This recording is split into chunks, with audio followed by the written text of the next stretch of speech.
Kemurahan-Mu Tuhan lebih dari hidup. Karena bersama-sama Tuhan menikmati kasih-Mu yang luar biasa dalam kehidupan kami. Pakai kami Tuhan untuk menjadi berkat bagi banyak orang. Terima kasih Tuhan, terima kasih. Kami siap diberkati Bapak melalui firman Tuhan, melalui puji-pujian yang kami puji.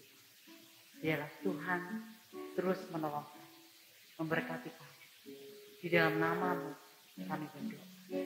Amin. Kemurahan-Mu Tuhan lebih dari itu.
Shalom saudara yang terkasih dalam Tuhan. Mari kita bersama mendengarkan kebenaran firman Tuhan. Firman Tuhan hari ini dengan satu tema, Kristus Sang Pembebas. Sebelumnya mari kita bersatu di dalam doa. Puji syukur dan terima kasih Tuhan untuk saat ini dan bahkan di bulan ini Tuhan kami boleh berada di bulan Agustus ini di mana kami boleh merayakan kemerdekaan akan bangsa kami.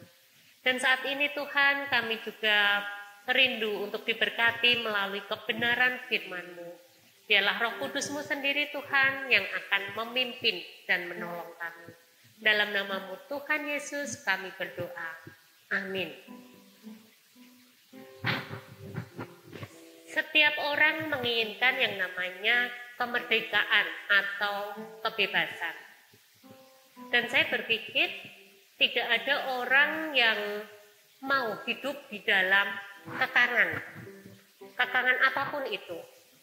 Namun tanpa kita sadari, terkadang kita masih ada di dalam belenggu dosa itu sendiri. Sebenarnya kita belum terbebas. Kita masih ada di dalam ikatan dosa itu. Itu ditunjukkan di dalam perbuatan-perbuatan yang mencerminkan akan tindakan dosa di dalam kehidupan kita sehari-hari. Kalau kita melihat di dalam perjanjian lama, kita bisa melihat akibat dosa Adam. Ketika Adam jatuh di dalam dosa, manusia kehilangan kemuliaan Allah.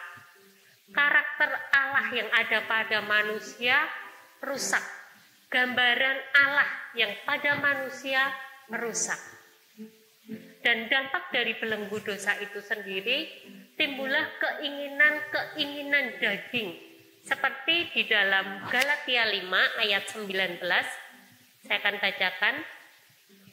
Perbuatan daging telah nyata, yaitu percabulan, kecemaran, hawa nafsu, penyembahan berhala, sihir, perseteruan, perselisihan, iri hati, amarah, kepentingan diri sendiri, percideraan, roh pemecah, kedengkian, kemabukan, pesta pora, dan sebagainya.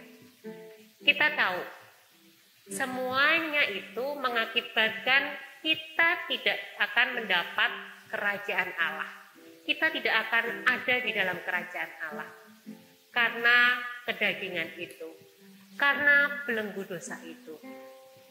Kabar baiknya Bapak Ibu Saudara, bahwa Tuhan Allah begitu mengasihi umat ciptaannya. Dia tidak rela kalau kita manusia semuanya ada di dalam hukuman maut, kebinasaan.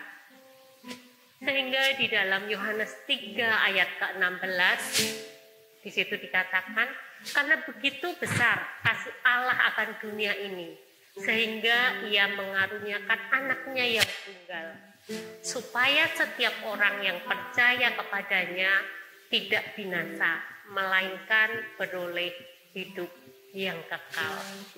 Itulah inisiatif Allah, itulah kasih Allah yang begitu besar untuk menolong kita. Juga ditekankan di dalam Roma 6 ayat 18, setiap orang yang percaya kepada Kristus, dia telah dibebaskan dari belenggu, bahkan dari maut itu sendiri. Tuhan Yesus sudah menerima kita apa adanya. Tuhan sudah melayakkan kita, menguduskan kita, untuk kita boleh menjadi anak-anaknya, untuk kita ada di dalam bagiannya. Dalam Alkitab berkata, siapa yang ada di dalam Kristus, ia adalah ciptaan yang baru. Yang lama sudah berlalu, dan yang baru sebenarnya sesungguhnya sudah datang. Kalau kita melihat di dalam Efesus 4 ayat 22 sampai 24, sebelum mengenal Kristus, kita terbelenggu di dalam dosa. Kita tak berdaya. Kita sulit untuk menolak kedagingan yang menyesatkan, bahkan yang membawa kepada kebinasaan.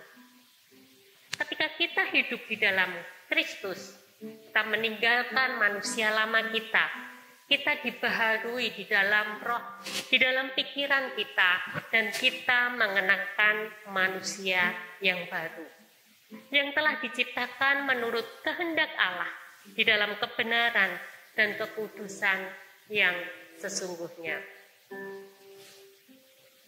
Ketika kita menjadi manusia baru, kita pun menghasilkan, kita melahirkan buah yang baru pula. Kita akan melihat kembali di dalam Galatia 5, di situ di ayat yang ke-22. Tetapi buah roh ialah kasih, sukacita, damai sejahtera, kesabaran, kemurahan, kebaikan, kesetiaan, kelemah lembutan, penguasaan diri. Tidak ada hukum yang menentang hal-hal itu. Kita semua sudah menjadi manusia baru. Sudahkah kita menghasilkan buah-buah itu? Atau kita justru merasa,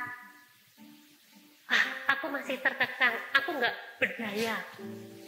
Padahal Tuhan sudah melepaskan kita dari dosa itu. Kita sudah dibebaskan dari ikatan-ikatan dosa itu. Namun memang tidak bisa dipungkiri, ketika kita hidup baru, ketika kita melepaskan manusia lama kita, kebiasaan-kebiasaan lama kita yang sudah menjadi gaya hidup kita begitu sulit, begitu susah. Apalagi serangan dari si iblis. Dia tidak rela kalau kita menjadi ciptaan yang baru. Dia berusaha untuk terus menarik dan menarik kita, mengikat kita untuk menjadi kepunyaannya. Puji Tuhan, kita memiliki Allah yang luar biasa. Allah yang tidak pernah tinggal diam untuk menolong kita. Untuk kita dimampukan, kita bisa bebas dari ikatan-ikatan si jahat. Kita diberikan kemampuan sehingga kualitas hidup kita menjadi lebih baik lagi karena Tuhan yang memampukan kita. Kita akan baca di dalam Roma 6 ayat 22 sampai 23. Roma 6 22 sampai 23, demikian firman Tuhan. Tetapi sekarang setelah kamu dimerdekakan dari dosa dan setelah kamu menjadi hamba Allah, kamu beroleh buah yang membawa kamu kepada pengudusan, dan sebagai kesudahannya ialah hidup yang kekal.